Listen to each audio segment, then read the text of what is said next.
Hello everyone, welcome back to my channel. আশা করছি আপনারা সবাই ভালো আছেন, সুস্থ আছেন। আমিও খুবই ভালো আছি। তো চলে এসেছি একটা ফ্লাইট ট্রাভেলিংয়ের ভিডিও নিয়ে। যেহেতু আমি যাচ্ছি বাড়ি, মানে আমার শ্বশুর বাড়ি, তাই ভাবলাম ফ্লাইট ট্রাভেলিংয়ের ভিডিওটা আপনাদের সাথে শেয়ার করি। কারণ এই ট্রাভেলিং নিয়ে আমরা কিন্তু অনেক চিন্তিত থাকি, বিশেষ করে নিয়ম আমরা যে কী হবে না হবে, কোনো প্রবলেম হবে কি না, সবটাই আপনাদের সাথে আজকে ভিডিওতে আমি শেয়ার করব। তো সবার প্রথমে আমরা রেডি হয়ে গেছি, বরমশাইও রেডি হয়ে গেছে, ব্যাগগুলোকে এখন অটোর মধ্যে ঢুকিয়ে দিচ্ছে। আমরা অটোয় করে এখন যাব স্টেশনে।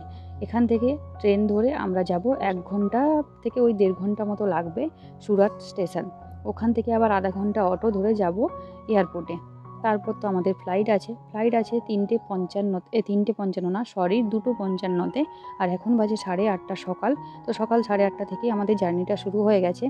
যেহেতু সকাল 9:30-র পর আর কোনো ট্রেন নেই, তো আমাদের এয়ারপোর্টে যাওয়ার জন্য একটাই ট্রেন আছে 8:30-টায়, তাই জন্য আমরা 8:30-টায় বেরিয়ে পড়েছি। তো চলুন, এখন স্টেশনের পথে রওনা দিয়ে দিয়েছি। তো সকালবেলা যেটা সবার প্রথমে কাজ করেছি, আমি ঘুম থেকে উঠে আমাদের জন্য কিছু টিফিন বানিয়ে ওটা প্যাক করে নিয়েছি, আর মাম্মামকে খাইয়ে দিয়েছি সকালের খাবারটা। তারপর যেটা আমাদের প্রত্যেক মায়েদেরই একটা মাথার মধ্যে চিন্তা আছে, সেটা হলো বাচ্চা যদি রাস্তাঘাটে পটি করে তো একটা সমস্যায় পড়তে হয়।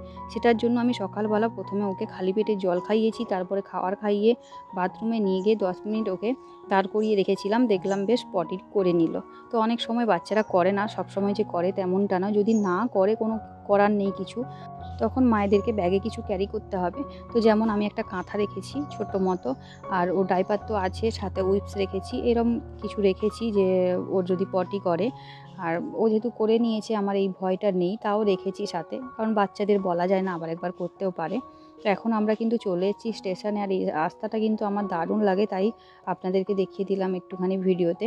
তো এখন ট্রেনটা ছেড়ে যাচ্ছে, এই ট্রেনটা আমাদের নয়, এরপরে ট্রেন ঢুকবে। তোমাদের দাদাভাই আমাকে বসিয়ে ও এখন গেছে ওই টিকিট বের করতে, আমাদের ফ্লাইটের টিকিটটা বের করতে গেছে। আর মাম্মাম কিন্তু এই সময় ভীষণ দুষ্টুমি করছিল, ওকে আমি কোলে নিয়ে বসে আছি। আর ওর পাপাকে পাঠিয়েছি কিছু খাওয়ার আনতে ওর জন্য, যেমন চিপস, কেক, যেগুলো পছন্দ করে, চকলেট। যখন বাচ্চা কান্নাকাটি করবে তখন এইগুলো দিয়ে ওকে চুপ করানো যাবে, তাই জন্য পাঠিয়েছিলাম। তো আমি তো এখানে রেডি, আর মাম্মামও রেডি হয়ে গেছে। দেখো, চিপস আর চকলেট নিয়ে চলে এসেছে, ওর প্রিয় জিনিসগুলো। এখন মাম্মামকে একটু স্টেশনের মধ্যে খেলতে দেবো। বাচ্চাদেরকে মানে একটু খেলানোর চেষ্টা করবেন যখন ট্রাভেলিং করবেন, কারণ ওরা না খেললে ক্লান্ত হয়ে পড়ে। আর ট্রাভেলিংটা পুরো আপনাদের পুরো হ্যাপি জার্নি হবে যাকে বলে। ও ঘুমিয়ে পড়বে ক্লান্ত হয়ে, যখনই গাড়ির মধ্যে উঠবে না ঘুমিয়ে পড়বে। তাই চেষ্টা করবেন ওকে একটু খেলানোর।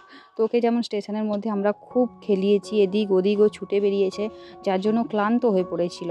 আর টাইমটা কিন্তু আপনারা একদম মাথায় রাখবেন, আপনাদের বাচ্চা কত ঘন্টা অন্তর ঘুমোয়। আমার যেমন 3 থেকে 4 ঘন্টা অন্তর ঘুমোয়, তাই জন্য আমি সকালে ওকে আর ঘুম পাড়াইনি।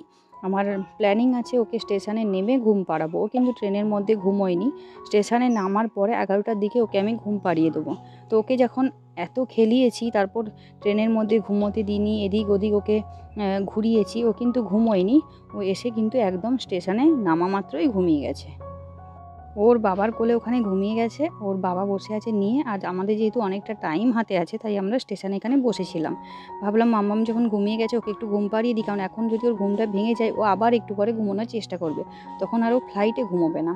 তাই এখন ওর ঘুমটা মোটামুটি আধ ঘন্টা থেকে 1 ঘন্টার মধ্যে যদি কমপ্লিট করে, তাহলে ও একেবারে ফ্লাইটে ঘুমোবে। আর এখানেই আমরা টিফিনটা সেরে নেবো, তারপর আমরা এয়ারপোর্টের দিকে যাব। তো এখন মাম্মামের ঘুম ভেঙে গেছে, আমরা খেয়ে দিয়ে বেরিয়ে পড়েছি। ও এখন কিন্তু খেলা করছে অটোর মধ্যে আর ঘুমোবে না, যেহেতু ওখানেও ঘুমিয়ে নিয়েছে। বাচ্চাদেরকে কিন্তু এইটা খেয়াল রাখতে হবে, জার্নিটা যেন ওরা ঘুমিয়ে করে। যেমন এখন কোনো সমস্যা নেই, বসে আছে, কিন্তু ফ্লাইটে উঠলে ও যেন ঘুমিয়ে যায়। তার আগের অনেকটা সময় 4 ঘন্টা, মানে 3 থেকে 4 ঘন্টা মতো ওকে কিন্তু একদম ঘুম পাড়ানো যাবে না। আর যতটা সম্ভব ওকে খুশি করানো যায়, ওর সাথে খেলা যায়, ওকে মানে ব্যস্ত রাখা যায়, ততটা দেখতে হবে। আর কোথাও ট্রাভেলিং করার আগে আমরা যেটা করি, খাওয়া দাওয়ার দিকে একদমই নজর দিই না। বাচ্চাদের কিন্তু ওইটা করলে হবে না, ওকে খাওয়া দাওয়াটা ভালোভাবে করাতে হবে। আর এখন দেখুন আমরা চলে এসেছি সুরাট এয়ারপোর্টে। এয়ারপোর্টটা বিশাল বড় করেছে, আগে তো একদম ছোট্ট মতো ছিল। আমার তো এটাই মাথায় ঘুরছিল যে 10 মিনিটে যাব, প্রসেস করব, ভেতরে ঢুকে যাব, কোনো অসুবিধে নেই। এখন তো এসে চমকে উঠেছি, 2 ঘন্টা আগেই এটাতে ঢুকতে হবে। পুরো কলকাতার মতো বড় করে দিয়েছে। আর মাম্মাম ওইদিকে পুরো দৌড়চ্ছে, ওর সাথে এত দৌড়তে আমি পারি না, তাই জন্য আমি বসে আছি, মাম্মামের সাথে ওর পাপা খেলছে। ওর পাপা যেহেতু যাবে না আমাদের সাথে, তাই ও একটু খেলা করাচ্ছে মেয়েকে নিয়ে। আর ও এখন খেলছে মানে ও ভেতরে গেলে কিন্তু ঘুমিয়ে পড়বে। আর জলটা ওকে সবসময় আমি খাইয়ে রেখেছি। খাবার দাবার কিন্তু সবসময় বাচ্চাদেরকে একটু নজরে রাখতে হবে এই সময়। তো দেখুন ক্লান্ত হচ্ছে, খেলছে আর জল তেষ্টা পাচ্ছেও বেশি করে, জল খাচ্ছে, মোটামুটি একদম ঠিক আছে, কোনো রকম অসুবিধে নেই। আর যেটা করেছি আমি এয়ারপোর্টে ঢুকেই ওকে প্যারাসিটামল খাইয়ে দিয়েছি। ডাক্তারবাবু বলেছিল 2 ঘন্টা আগে প্যারাসিটামল খাইয়ে দিতে। ফ্লাইটের মধ্যে একটা কানে আওয়াজ লাগে, ফ্লাইটের যে সাউন্ডটা ওটা কিন্তু বড়দেরই বিরক্ত লাগে, বাচ্চাদের তো লাগবেই। তাই জন্য আমি 2 ঘন্টা আগে ওকে এয়ারপোর্টে বসেই খাইয়ে দিয়েছি প্যারাসিটামল। কোনো অসুবিধে নেই, ও কিন্তু বিন্দাস আছে। তারপর তোমাদের দাদাভাইকে টাটা বাই বাই করে প্রসেস করে ভেতরে এখন চলে এসেছি। এয়ারপোর্টের ভেতরটা যেহেতু ঠান্ডা থাকে, এসি থাকে, তাই জন্য মাম্মামকে কী করেছি, সোয়েটার পরিয়ে দিয়েছি।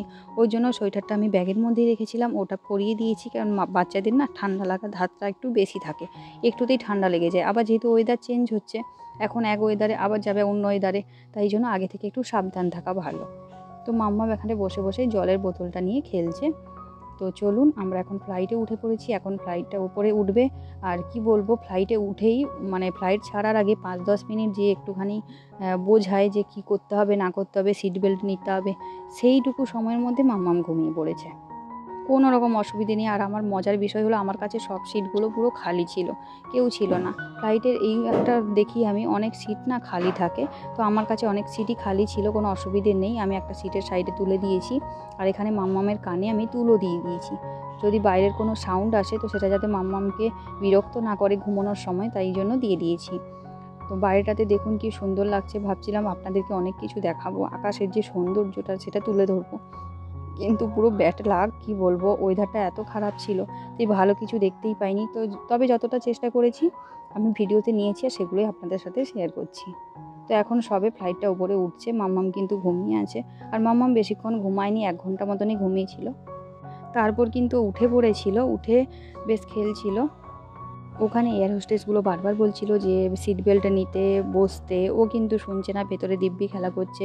আর ওর বাইরে মানে ওর সামনে পেছনে যে বাচ্চাগুলো ছিল, ওরা কিন্তু বড্ড কান্নাকাটি করছিল, চিৎকার করছিল।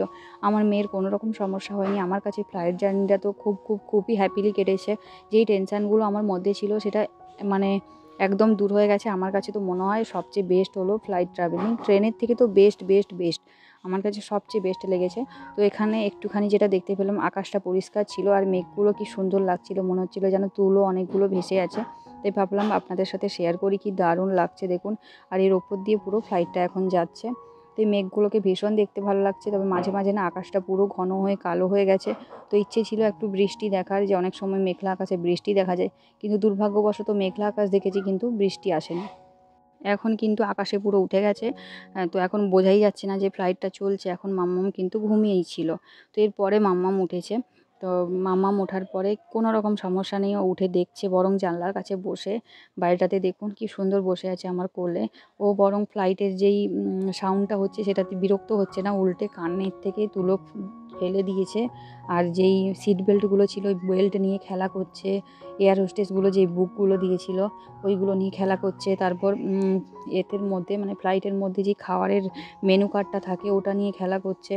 ও মোটামুটি ঘুরে বেড়াচ্ছে। তো ফ্লাইট জার্নিটা আমার কাছে খুবই হ্যাপিলি কেটেছে। যারাই ফ্লাইট জার্নি করবেন বা করবে বলে ভাবছেন, মনে মনে ভয় করছেন যে বাচ্চা নিয়ে কীভাবে যাব, তো এই কিছু টিপস আছে, ওই টিপসগুলো ফলো করবেন, দেখবেন আর কোনো রকম সমস্যা হবে না। বাচ্চাকে ফ্লাইটে ওঠার আগে এই ঘুমোনোর ব্যাপারটা একটু মাথায় রাখবেন, ওকে মোট ঘুম পাড়িয়ে দেওয়ার চেষ্টা করবেন, আর ওর সাথে একটু বেশি করে খেলাধুলো করবেন। তারপর কানের মধ্যে তুলো দিয়ে দেবেন, প্যারাসিটামল খাইয়ে দেবেন, দেখবেন কোনো অসুবিধে নেই, আপনার কাছেও ফ্লাইট জার্নিটা খুবই হ্যাপিলি কাটবে। তাহলে চলুন বন্ধুরা, আজকের ভিডিওটা এই পর্যন্ত। যেহেতু বাড়ি এসেছি, এখন আর রেসিপি কিছু আপলোড করতে পারছি না, তো চেষ্টা করব ভিডিও খুব শীঘ্রই দেওয়ার। তো কেমন লাগলো আজকের ব্লগটা কমেন্ট করে জানাবেন। আপনারা যদি এটাতে কিছু উপকৃত হন তো সেটাও কমেন্ট করে জানাতে বলবেন না কিন্তু। তো চলুন, টাটা বাই বাই, আবার দেখা হবে নতুন কোনো ভিডিও নিয়ে। আমরা চলে এসেছি এখন কলকাতাতে, ওয়েলকাম টু কলকাতা। তো চলো, বাই বাই।